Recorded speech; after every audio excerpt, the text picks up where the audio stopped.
这个乞丐正跪在财神庙前乞讨，谁料这时路过一个女孩，慌慌张张地跑进了财神庙，然后直接钻到了供桌底下。还没等乞丐搞清状况，身后又来了一伙人，问他有没有看见一个女孩跑进来。乞丐见对方不像好人，于是便撒谎说自己并没看到。然而男人还是有些不放心，决定进庙搜查一番。女孩听后吓得赶忙恳求财神爷保佑，没想到就在这时，财神爷的神像竟发出金光，原来是财神爷刚好下凡，要给刷到视频的朋友送财。此时看见财神爷的朋友，未来都能财源滚滚，负债清零。正当男人要看向桌子时，乞丐连忙叫住了他，表示他们既然想要找人，那不妨就问一问财神爷。听闻这间庙的财神非常灵验，可以说是有求必应。男人听后觉得这个办法不错，于是便来到财神爷的神像前。乞丐问他是要找什么人，男人表示是在找自己的妹妹。乞丐接着询问，那你妹妹叫什么名字？一听这话，男人突然情绪激动，表示妹妹就是妹妹，问名字干什么？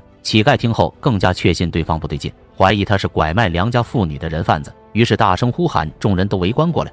而男人自然是不承认，于是乞丐便故意怂恿他，有本事就在财神爷的面前发誓，证明自己的清白，否则就会歪嘴瘸腿。见男人不敢，乞丐当即就要去请村长，随即又给同伴使了个眼色，让他将女孩调换。